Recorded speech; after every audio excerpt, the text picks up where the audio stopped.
Hey guys, welcome back to my channel. Now, over the last few months, following on from my designer shoe collection video, quite a few of you have requested that I do an updated video for my winter collection.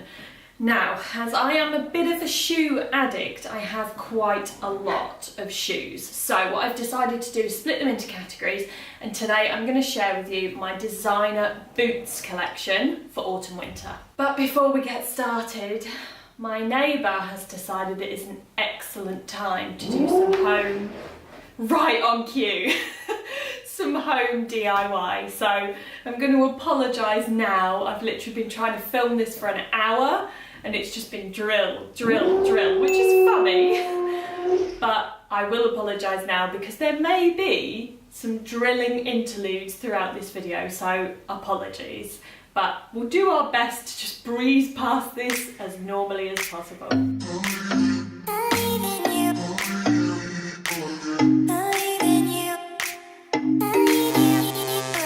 Right, so my first pair of boots are the Acne Jensen boots. These were on my wish list for a good couple of years, I'd say. I finally took the plunge and bought them earlier on this year, probably only a couple of months ago. And I decided to go for the black suede version, which I know what you're thinking, it might not be the most practical of fabrics, but I am just constantly drawn to black suede, as you will see with the rest of my collection. Somewhat of an addiction here, people. They are £370, so in terms of a designer price tag, that's actually not that bad. However, there's quite a few dupes for these. Now, in terms of sizing, Acne very annoyingly do not make a half size. Oh, it annoys me so much. So I made the executive decision to buy these in a size 40 because they have this slim pointed toe, and because my toes are very narrow, my toes tend to fit perfectly into a pointed silhouette. They are a little bit snug in terms of width, but that's because they're very narrowly cut. So if you have a wider foot, I personally have very narrow feet, but if you have a wider foot, these may not be the boots for you, just to pre-warn you. But otherwise, you know, I've worn these a good handful of times. They're doing okay. I think they're the kind of boot that actually starts to look even better when they get a little bit scuffed up and when they get a little bit worn. At the moment, they're still looking quite pristine. They've got this small block heel at the back, which technically for me, I would class that as a flat, because that's not really much of a heel at all. They've got the pointed toe, and what makes these stand out from other boots is this tiny little metal detail here on the point that basically distinguishes them as the Acne Jensen boot, along with this branding which runs up the back tab here. Now, these are just a really good all-rounder. I wear these quite frequently just with a pair of jeans, currently now big old coat and a big scarf. Good boot for kind of everyday wear if you've got to be running errands, or I guess they're kind of even a smart boot if you were to get them in the leather. They're quite chic, they're very classic. There's not really any design element about them that is kind of trend driven. They're just a very classic style. Definitely worth the £370. So if you've got narrow feet, I would 100% recommend looking into buying a pair of these. Right, moving on to my second pair, and these I've only had for 3 days. And these are by Jil Sander. Now, these are a little bit different to what I would normally choose. I'm not entirely sure of the style name of these, but they are super soft suede. Not like the Acne Jensen boots. The Acne Jensen boots feel a little bit more rough. These feel so soft, almost like microfiber. And the design element on these obviously is this jazzy little bronze heel. Again, these are a great everyday heel height because that heel is only a couple of inches high. And what I love about these boots the most is A, the toe shape. It's pointy, but with without the point on the end, so it's very slim and it tapers up to the top, but then it rounds off so it's not severe like a winkle picker like the Acne Jensen boots. Now, the top here is elasticated and it fits very snugly to your ankle, so I would describe these as a sock boot, although they don't run super high up your leg. Now, these were £665. I was actually gifted these by Net-a-Porter, which is very, very generous of them, so thank you, Net-a-Porter. Size-wise, I have these in a 40.5, which is my actual size, so I would say that they run true to size. I've worn them once so far and they were really comfortable. The one thing to note about these is they are very long and slender, so if, like me, you do have a larger foot, then you just need to be aware of the fact that they are going to emphasise that length factor of your feet. And they're just a very, very chic boot, which look bloody wonderful with pretty much anything. Right, now I'm going to mix it up a bit with these just so that you guys don't get bored of seeing black suede ankle boots. And I'm going to move on to my Stuart Weitzman Lowlands. So I have these in the, I think it's called chestnut maybe, but it's kind of the tan brown suede. In terms of styling, they look great over a pair of skinny jeans. So maybe something like what I'm wearing now would completely disguise the knee rips. Now one thing I do find, and this goes for the other pairs of Stuart Weitzman boots that I have as well, and it's actually the reason why I love these boots, is because the leg is very, very slim fitting. Now, if like me, you have large feet and skinny little twiggy legs, you'll find it really difficult to find a pair of over-the-knee boots on the high street that fit properly. In terms of experience, these are the only boots, and this is the only brand that I have found thus far that actually fit my legs properly and also have for big feet. Now, I don't know if it's because the Lowland version are more of a walking boot, I think because you're going to walk more in them because they're flat, but they have more of a grip on the bottom than the Highlands do. And you can see here that this says Stuart, and on the other foot it says Weitzman, so they love a bit of branding on there. They come up really, really high on the leg, so if you're petite, it might be worth trying these before you order them online, because I am 5'9" and they come up halfway up my thigh, which I love, but obviously if you're petite, they might end up looking like stockings, which is so not a good look. They have a tie at the top here, which you can ruche once they're on, and that makes them stay up a little bit more. Of course, as you walk, they wrinkle slightly, but by far the Stuart Weitzmans are the best that I have tried and tested in terms of the boot falling down. So I find that they very, very rarely start to slip down my leg if I've done the tie up properly. There's just a little bit of wrinkling, but you are moving your leg and your knee is encompassed within the boot, so I think that's kind of to be expected. In terms of the actual foot itself, I actually find these a little bit more on the wide side, so I wear a really thick pair of socks underneath these, which keeps my feet nice and toasty. And in terms of length, I actually have all of my Stuart Weitzman boots in a size 41, which is a UK 8, and as a 7.5, that's technically half a size bigger than what I would normally go. So something to bear in mind with these boots, that they do run ever so slightly a little bit small. Right, now on to my Saint Laurent Chelsea boots. These ones were called the Wyatt boots. Now I actually bought these in Paris, and at the time they were about £550. Which isn't bad, I don't think, for Saint Laurent. As you can tell, mine are like this croc effect black leather. Very, very classic. They're just such a good all-rounded boot. Now, I never had these resold when I first bought them, because these were actually my first designer shoe purchase ever. So I didn't really know about the whole resoling thing, and I still haven't had them resold, and you can see how much I've worn them.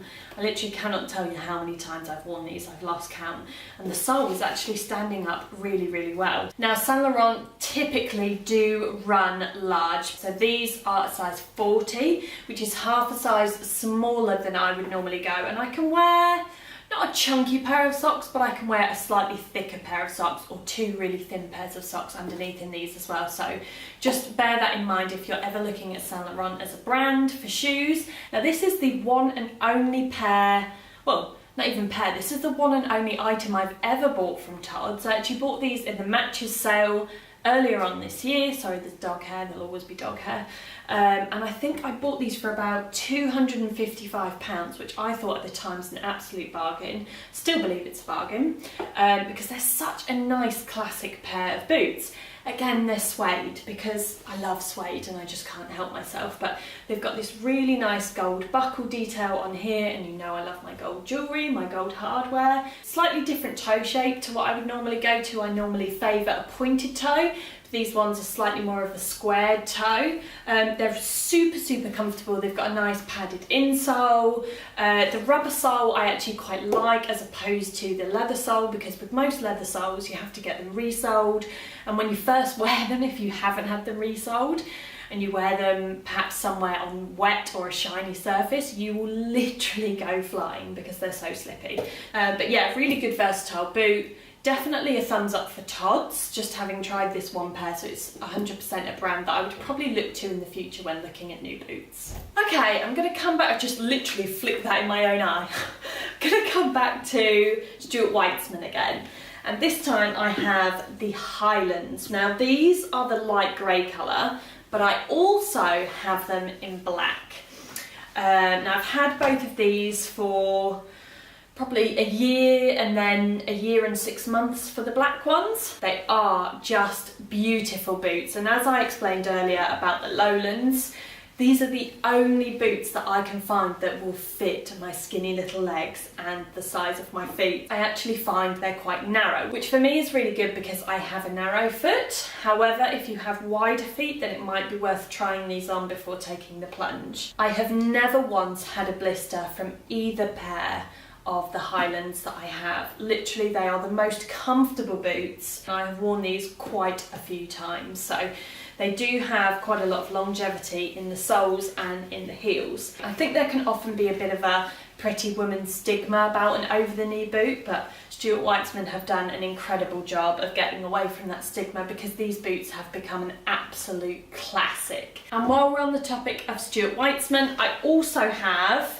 a pair of the Midlands, which are basically a Highland Lowland hybrid. So they have a chunky heel, but it's only a mid heel. Right, onto my little triumphant find from Bicester Village. These were my Prada suede ankle boots.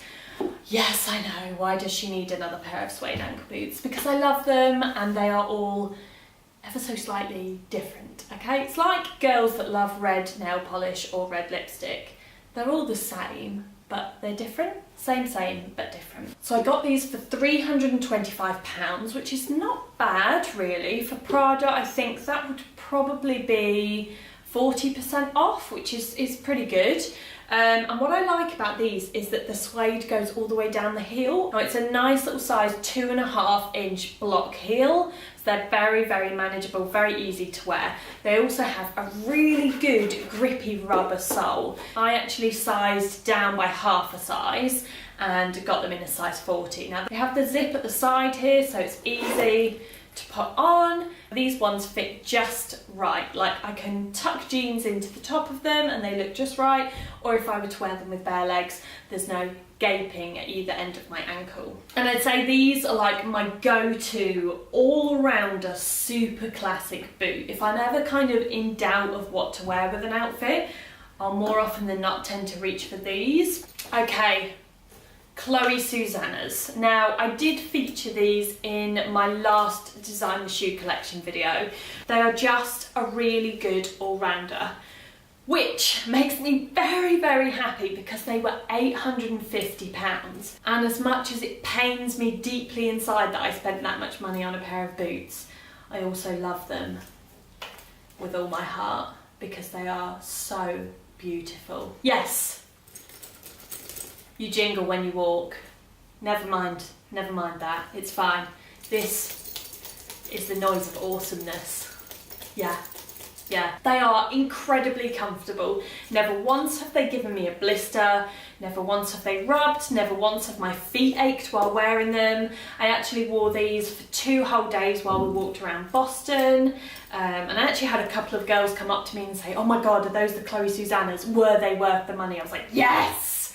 If you're deliberating over them, I honestly couldn't recommend them enough. And I'm not saying that because I want you to buy them through my link. I'm just saying because as a fellow shoe lover and someone that lusted over these for 6 years, and now I have them, I can genuinely say I love them very much. Okay. Oh no, wait, I've got one more pair and I've got them on. wait, these are my Anine Bing, I hope I've said that correctly, Natalie boots. They're just so simple, so elegant, very classic. The only thing that bugs me is that they've got a silver zip.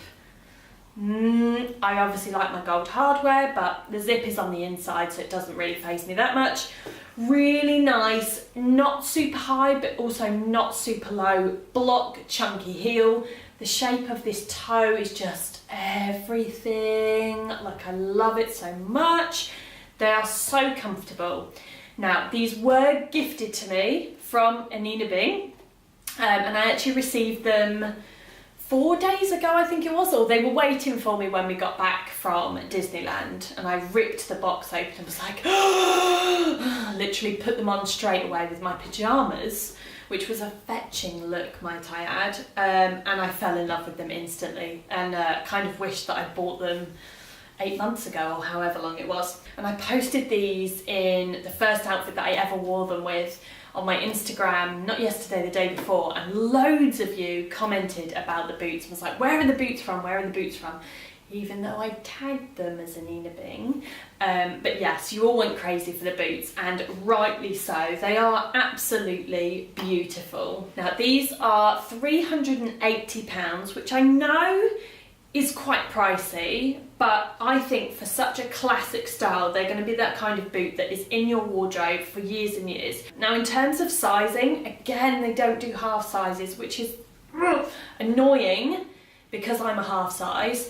So again, I went in blind and I actually requested a size 40, which I thought was a bit of a risk. I tried them on, and thankfully, because of the pointed toe, the size 40 fits perfectly. Love these boots so much, and so happy that I have them in my collection. Right guys, thank you so much from me and all of my boots for watching today's video. Hope you enjoyed it. If you've got any other questions about any of the boots that I featured, please leave me a comment in the comments section below, and of course all of the boots featured in today's video will be linked below, along with some slightly cheaper alternatives. Don't say I don't do nothing for you. So thank you very much for watching, and I will see you next time. Bye. Bye. It doesn't have any hands. No! Guys, welcome back to my channel. Now, over the last few months, following on from my designer shoe collection video, quite a few of you have requested that I do an updated video for my winter collection.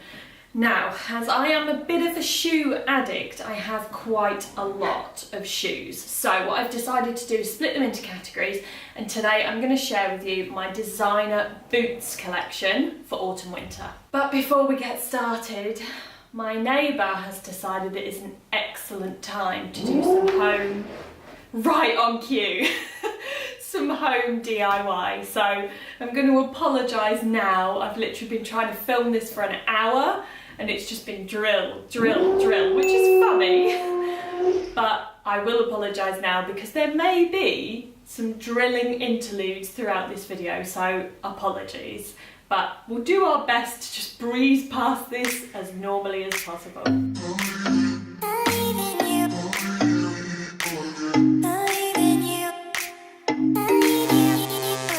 Right, so my first pair of boots are the Acne Jensen boots. These were on my wish list for a good couple of years, I'd say. I finally took the plunge and bought them earlier on this year, probably only a couple of months ago. And I decided to go for the black suede version, which I know what you're thinking, it might not be the most practical of fabrics, but I am just constantly drawn to black suede, as you will see with the rest of my collection. Somewhat of an addiction here, people. They are £370, so in terms of a designer price tag, that's actually not that bad. However, there's quite a few dupes for these. Now, in terms